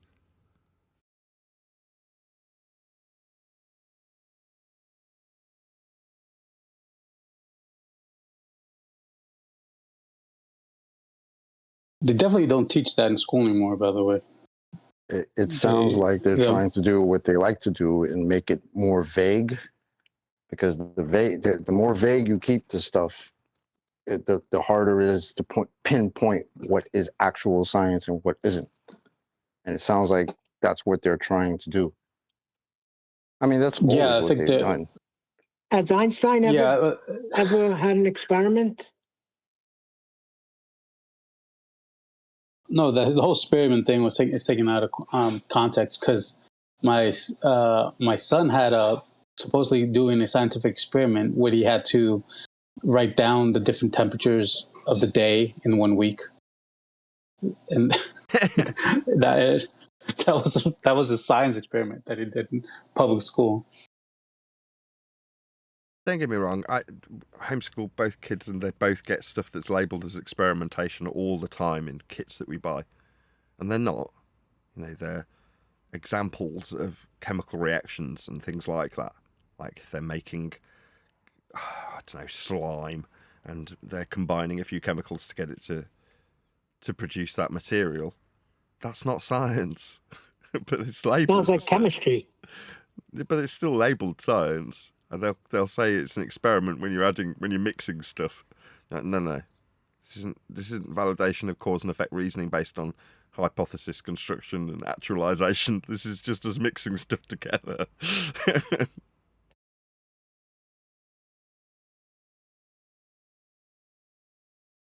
But yeah, you've got to grease the skids, right? You've got to have the kids appreciate that. You've got to abuse the term science plenty before kids reach 10. And they do. On all the TV shows, on all the movies, on all the commercials, everything.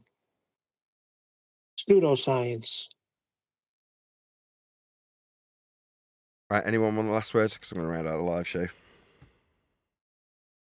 No. With that, I'm going to say if you are watching this on either Nathan Oakley 1980 or Nathan Oakley Premiering Streams, then stay tuned, as there will be an after show to follow. Years. They don't know what the outside is.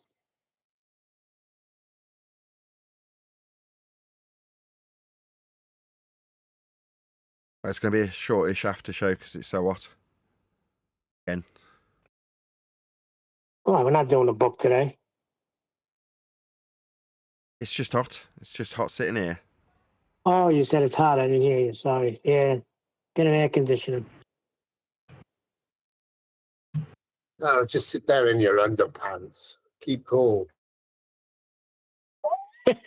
Underpants and a fan, right?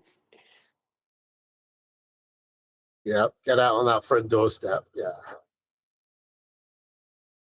Well, now the live show is over, I'm going to put the fan on. So Discord is connected again? Yeah. Eli.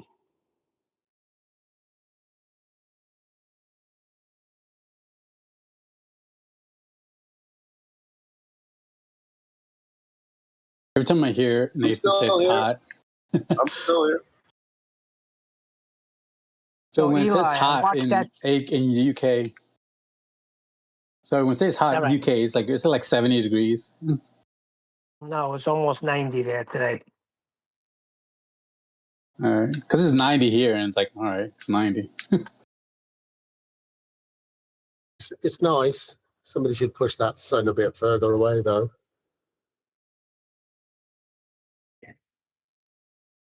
How far is the sun? I don't know. I'm stepping away. How far is the sun? There is evidence that if we measure the distance in a straight line from here to there, we would figure out what the distance is.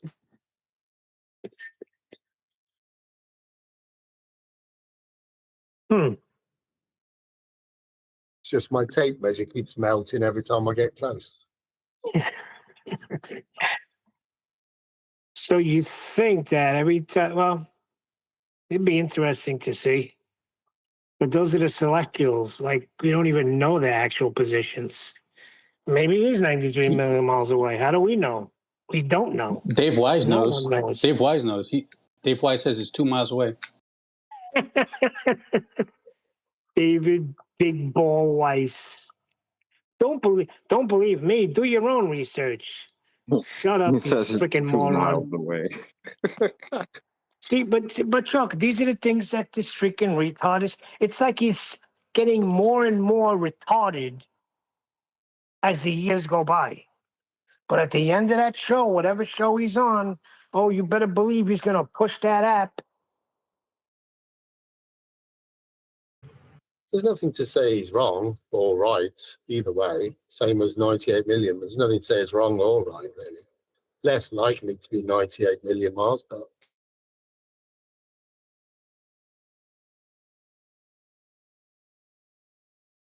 When nobody has actually measured the distance, then there's no need to claim a distance. Why put a number on it, though? Right? Like, if you're just guessing, why put a number on it? Why don't you just say It's right there. Or we don't know. Saying I don't know is okay.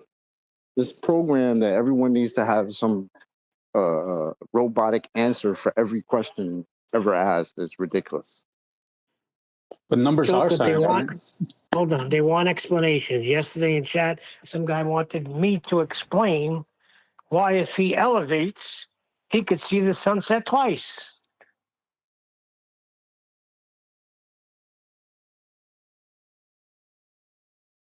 Well, if we said that the sun was local because it takes its light and disappears in the distance, then it would indicate it's a lot closer than 98 million miles.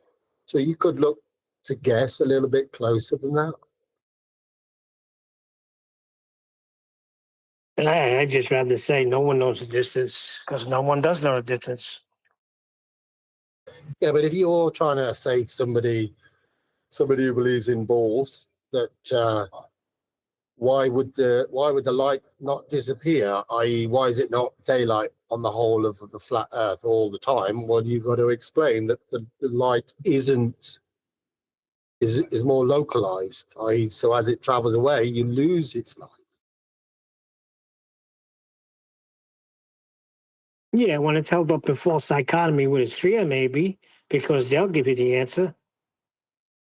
Yeah, that's correct. Because they're thinking this huge, great big ball of fire that lights up the whole Earth when it's facing the right way would light up the whole Earth if it was flat. So that's what their brain works out.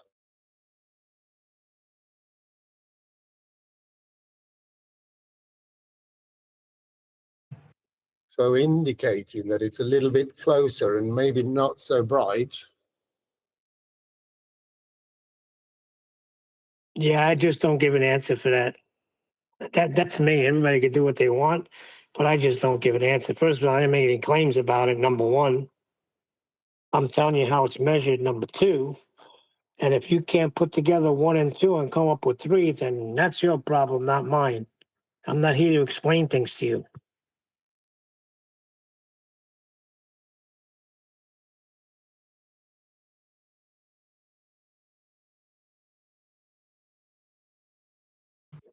Well, I could argue if you don't want to explain why the light isn't lighting up the whole of the flat Earth in one go, that's debunks your argument, doesn't it? Basically, I was told if you're not going to explain it to me, then I'm just going to stay on the ball because the ball explains it. The Earth is rotating.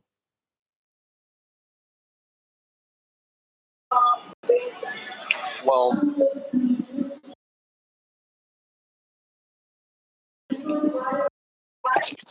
Which is clearly shown by all the proof that it's not. So yeah, that checks out. I don't have Well, I to am. talk about the sun's distance, closer, further. I just go light attenuation. You don't know what that is? You ever seen light hit the bottom of the ocean floor? Okay, what's different about air? Sounds like a Wixit argument. There's life Light at the bottom attenuation of the sounds ocean. like a Wixit argument, probably because it came from me, and also probably because I'm the best, and also probably because it's true. Light attenuation is the reason that it doesn't reach the entire Earth.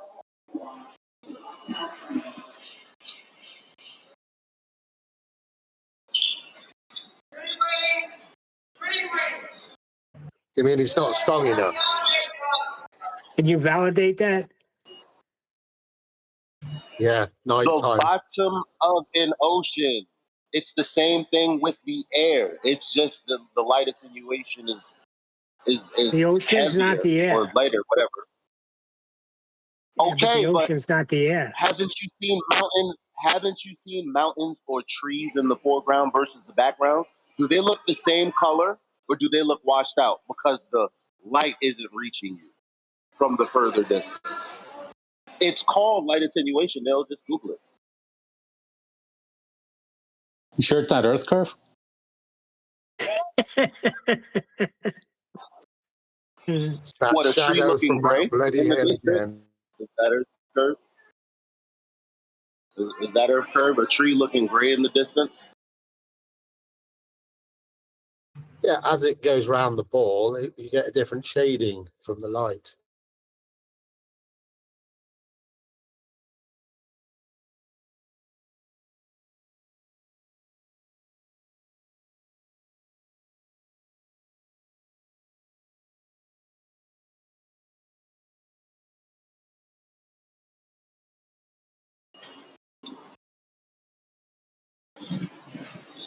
Yeah, It definitely I checks came up out with that that light.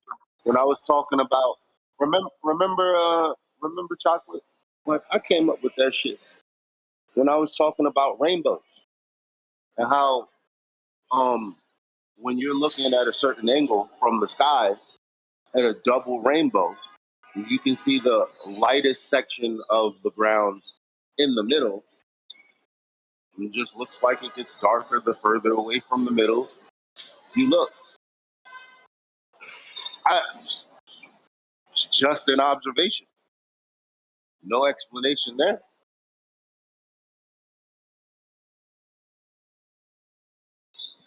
I'm sorry if it's as simple as, you know, flashlight type shit. Look, Eli, I watched that show you recommended, that Silo. Thank you very much. I told you, man. Told you it was good. That one part when he freaking comes in and he starts telling the judge that the lights in the sky, they're not moving. I think actually we're moving. Right? Yeah. Like, how the But fuck? Like, and that must have been how the first person said it. Because in my mind, how the fuck do you know? no swearing. Right. Well, My bad. she finished it because she had the books, right? So she broke it down to him, and then when he asked another question, she had him arrested or whatever, or sent to the mines. I don't know, but that's a crazy show. If anybody don't know, they're in a silo for 140 years, so the people there have no clue of what's outside.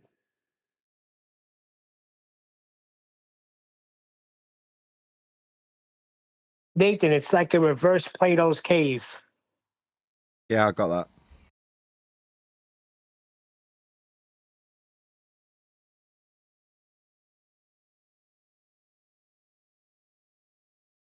Not reverse, it's just Plato's cave. No, it's reverse, Nathan. There's nothing out there to see.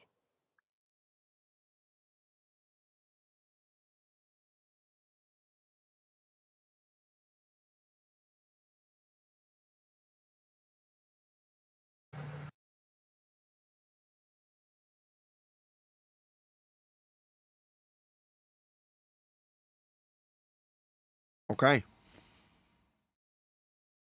Yeah, I sent you a link, but you could watch it. You should watch it. You'll like it.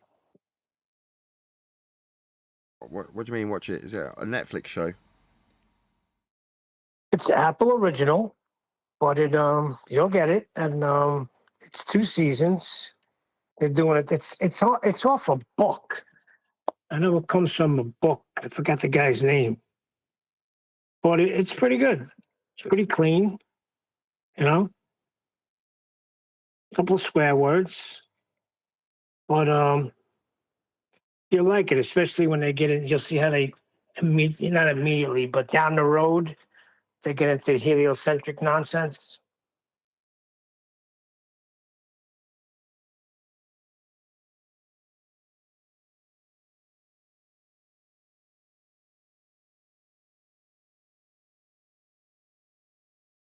Right. Where's Brian today? He's been late a lot. Gonna have to dock him.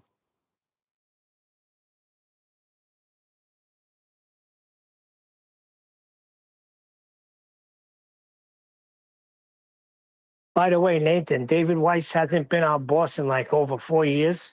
So who's gonna give me all my back pay? Hasn't what?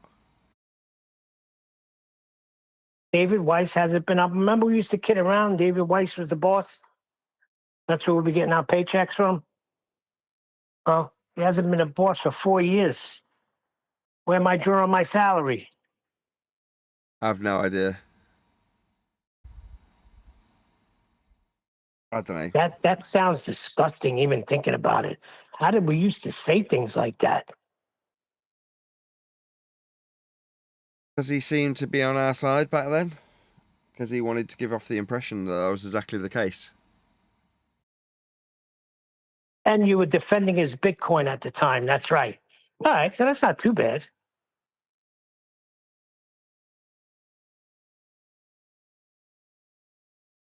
Can I ask a question? What did we used to say? I missed it.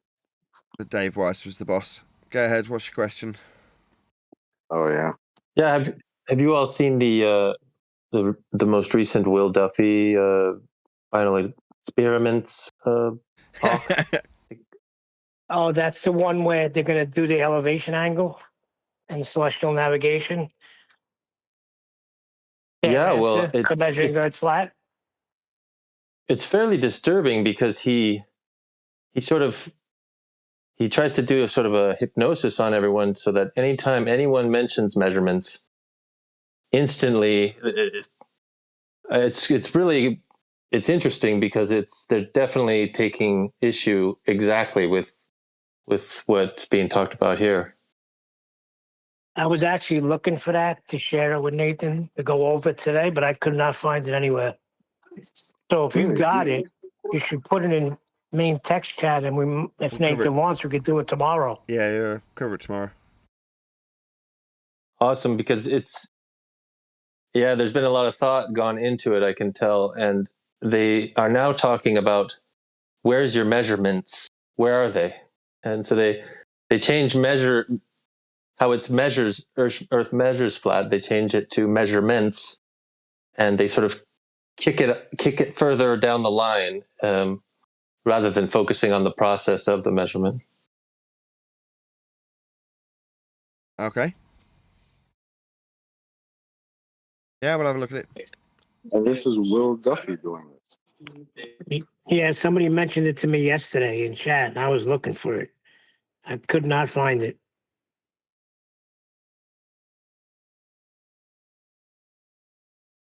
Great. Looks like we've got something to cover tomorrow then. With that, I'm going to say another massive, huge, enormous thank you to both Discord and G+ panels. I suppose even though it's hot, I should still be professional and go on camera and do this properly. And of course, a massive thank you to all of you for liking, commenting, sharing, subscribing, joining as a Nathan Oakley 1980 channel member, and all that good stuff. I've been Nathan Oakley, and I will see you all in the next video.